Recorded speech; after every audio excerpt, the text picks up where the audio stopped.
Always wanted to fly one of these things. Whoa, this thing really moves.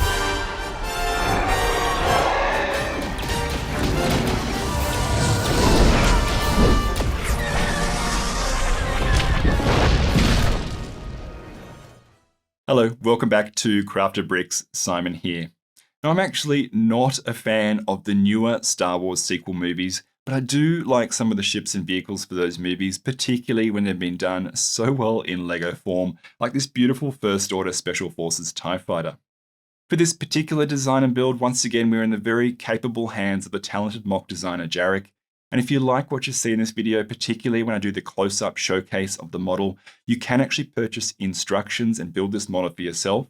Instructions are available from the BrickVault team, and I'll put a link to their store page for this particular model in the description of my video.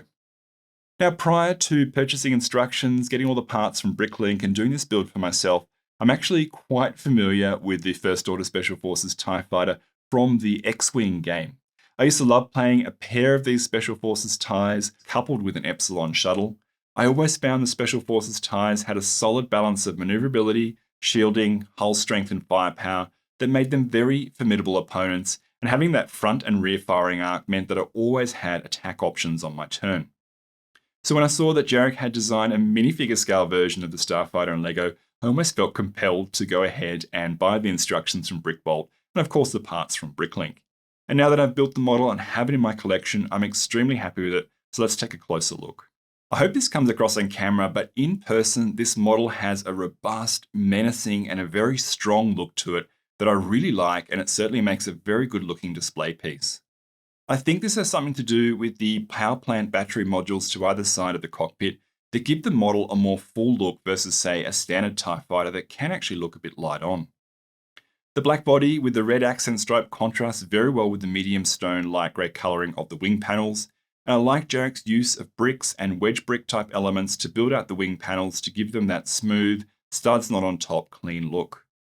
While the front and rear windshields do open up, the minifig pilots are really jammed in for this build and cannot be easily removed without partially disassembling the cockpit of the model. As I primarily have this on display with the windshields up, I don't really mind this. At the rear, the engine detailing looks superb, and the underside cannon can be rotated around to the rear to cover that rear firing arc, which is good to see. This model has a simple and yet very striking design, and is a model that I highly recommend that you build. If you do decide to go ahead with this build, I think you'll be pleasantly surprised with how good the finished model looks, particularly in person.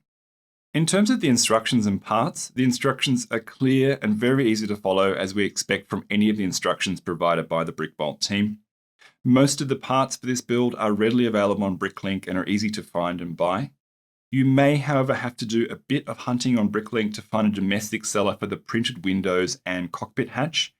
These parts are specific to and come from the First Order Special Forces TIE Fighter, released by LEGO back in 2015. Well, I really hope you enjoyed watching the video. If you did, please give this video a thumbs up, like the video, and if you've not yet subscribed to my channel, please consider subscribing. I've got more similar content on the way, and I'd really love to have you on board and have your support to grow the channel. If you like this particular video, I do actually have some very similar videos of other custom Star Wars LEGO model builds, also in this minifigure scale on my channel, so please check those out if you've not already seen them. That's all from me for now. Thank you so much for watching. I look forward to seeing you in the next video.